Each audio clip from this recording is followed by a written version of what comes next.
pessoal, tudo bem? Então vamos começar o tópico função logarítmica.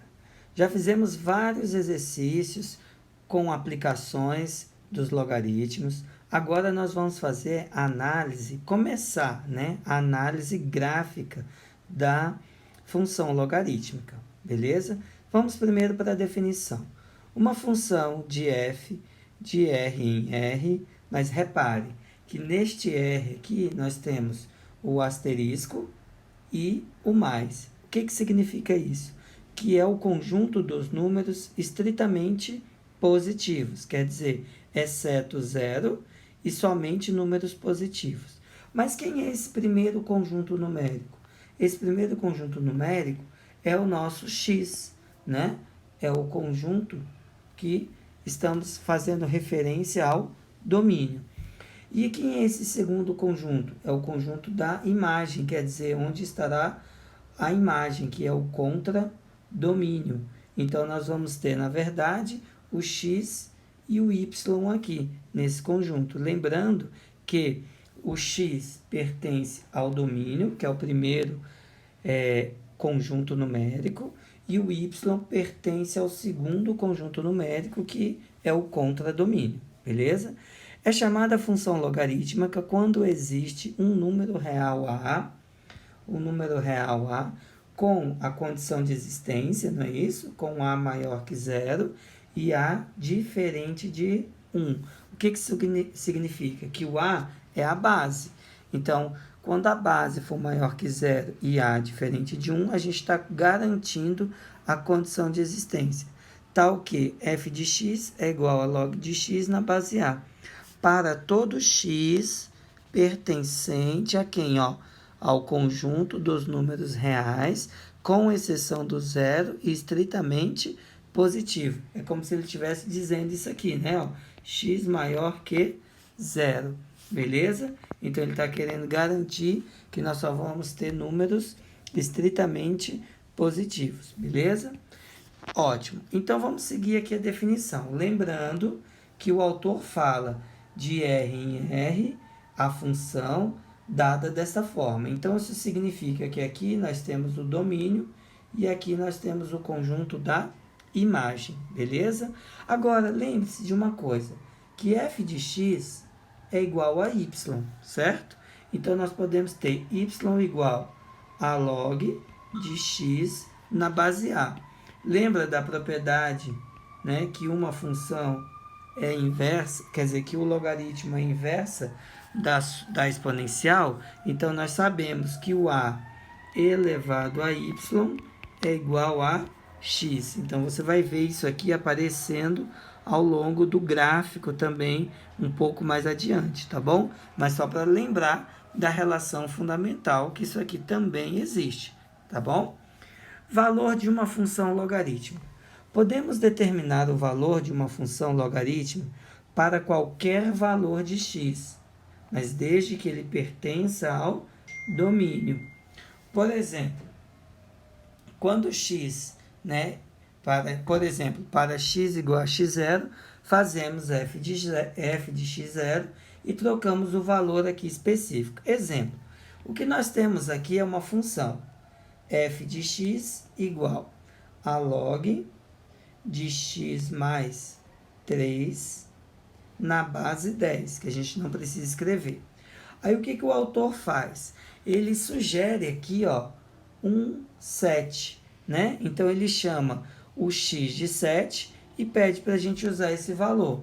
Mas repare que quando o autor fala que o x é igual a 7, ele coloca aqui na função, troca o x por 7, soma com 3, e o que nós vamos encontrar? Um par ordenado. E qual é o log de 10 na base 10? É o f de 7 igual a 1. Então, o que a gente acabou de encontrar aqui? Nós encontramos um valor numérico em que o par ordenado para x é 7 e o y é 1. Beleza? Então, a gente garante aqui, um par ordenado para a gente compor o gráfico da nossa função. Mas antes disso, olha o que nós temos que observar. Na questão, ou no enunciado, ele não fala nada sobre domínio. Então, nós temos que garantir que a nossa função já é de R em R, lembrando que o R aqui é asterisco e aqui é mais, estritamente positivo. Mas o que isso significa então? Significa também que nosso x e o nosso logaritmando precisa ter a sua condição de existência.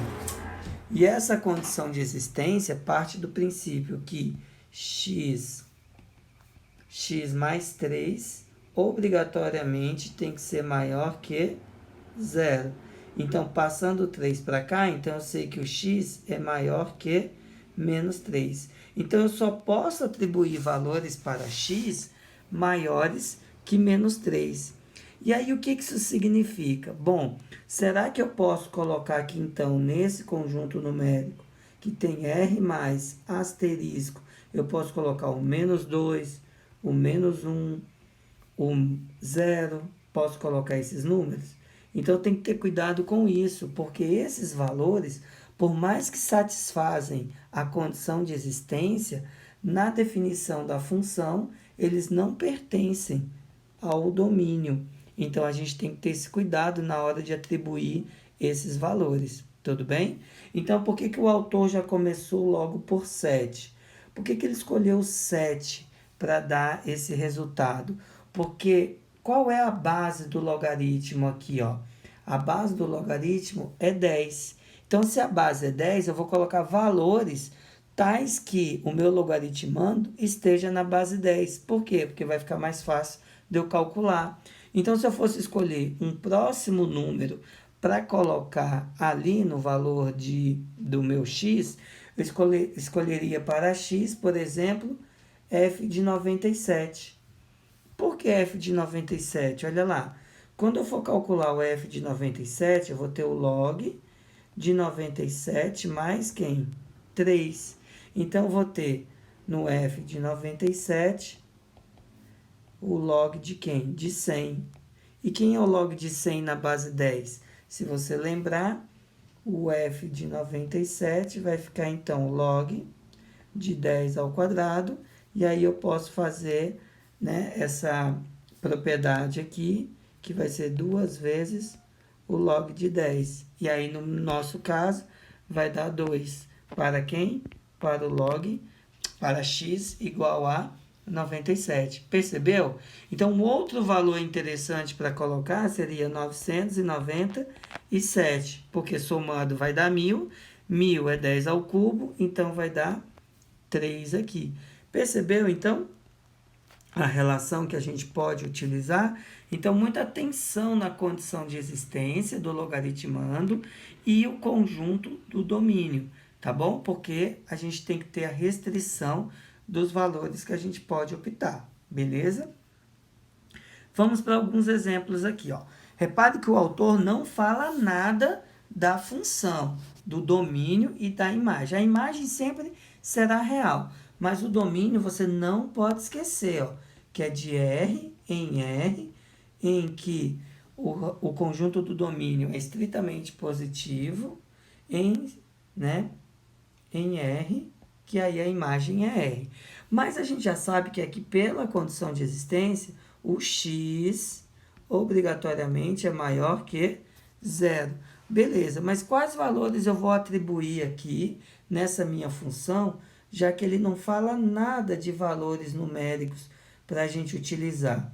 Então, é essa tabelinha aqui que a gente tem que formar dos pares ordenados, né? Lembrando, x e y, para a gente compor o gráfico. Então, nesse caso, ele não me deu nenhum valor para eu colocar. Então, a gente admite que é o conjunto dos números reais, claro, garantindo aqui a condição de existência. Então, quais valores eu vou colocar? Bom, aí depende da minha base, ó. É isso que eu quero que você preste atenção. Se a função é f de x de log na base 2, para que a gente tenha valores inteiros, é mais fácil nós colocarmos valores para x, de tal forma que a gente consiga fatorar na base 2. Concordam? Então, ó, eu vou colocar, por exemplo, 2, 4, 8, 16 e assim por diante. Por quê? Porque quando eu substituir aqui e tiver o f de 2, eu vou ter o log de 2 na base 2. Isso vai dar quanto? 1. Então, o meu par ordenado é 2 e 1. Ó. Quando eu for substituir aqui na próxima e vou colocar o f de 4, eu vou ter o log de 2 ao quadrado, que é 4, na base 2. O que isso significa? Significa que nós vamos ter 2 vezes o log de 2 na base 2. Então, isso vai dar 2. E assim sucessivamente, ó, log f de 8.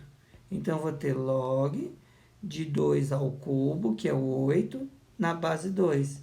Consequentemente, 3 vezes o log de 2 na base 2. Então, aqui vai dar 3, aqui vai dar 4, e assim sucessivamente. Então, na verdade, como a gente tem essa opção da escolha dos valores de x dentro do domínio, então a gente vai escolher aqueles valores que são fatoráveis pela base que ele tem. Beleza? Ó, mesma coisa no segundo exemplo. Estou garantindo aqui log de x na base 3. Beleza. Como eu vou ter que fazer o grupo dos pares ordenados de x e y, então quais valores eu vou atribuir a x atendendo à condição de existência, quer dizer, atendendo ao domínio da função, que é de f de r em r, sabendo que o r é mais e asterisco, quer dizer, estritamente positivo em r. Então, eu vou escolher os valores para x, mas como a base é 3, então eu vou usar números que são fatoráveis por 3 para x. Então, 3, 9, 27, 81 e assim por diante. Professor, eu poderia escolher outros números? Sim, com certeza você poderia escolher. Mas o detalhe aqui é só para que a gente possa calcular e ter valores exatos, tudo bem? Então, o log de 3 na base 3 vai dar 1. Aí depois, o log de 9, que é 3 ao quadrado, na base 3, vai ser 2 vezes o log de 3 na base 3. Isso vai dar 2. E aí a gente vai para o próximo, ó, 27. Quem é o 27? É o log de 3 ao cubo na base 3. Então, vai ficar 3 vezes o log de 3 na base 3, que isso aqui vai dar 3, e assim por diante, beleza? Aqui vai dar 4, na verdade, né? Vamos só colocar aqui o valor, 4, e assim por diante, tá ok? Então, assim vai a construção de um gráfico, por exemplo, ou da formação dos seus pares ordenados. Vamos ver esse último exemplo aqui, ó. Nesse último exemplo, a minha função ela já apresenta dentro do seu logaritmando uma expressão algébrica. Não tem problema, é do mesmo jeito. Só que vamos calcular o valor de quem? De x, não de y, não é a imagem agora. Agora ele me deu o valor de f de x. Então, o que isso significa? Significa que o log de 2x menos 3 na base 4 é igual a 3, que foi o que ele forneceu aqui para a gente. E aí, o que nós vamos fazer? Agora é simples, aplicar a propriedade fundamental. E aí, nós vamos ficar com 4 elevado ao cubo igual a 2x menos 3. 4 ao cubo é 64, mais 3 igual a 2x. E aí, nós vamos ficar com 2x igual a 67, e aí o nosso x será 67 sobre 2. Pronto, está dentro da condição de existência do domínio, porque lembrando que o domínio é de R em R, sendo que é estritamente positivo e a imagem real. Pessoal, a aula é curta mesmo, é rápida. Para quê? Para você aproveitar o tempo da aula gravada e fazer logo a tarefa de casa, beleza? Então, se organize. Acredito que você não terá nenhuma dificuldade para fazer essa tarefa. E aí, fique atento aqui no exercício 34 com aquela fórmula de física da velocidade média, tá bom? Que vai aparecer lá no exercício, que é ΔS sobre ΔT. Mas acho que isso aqui é tranquilo para todo mundo, tá bom? Então, abraço, até o nosso encontro ao vivo. Valeu!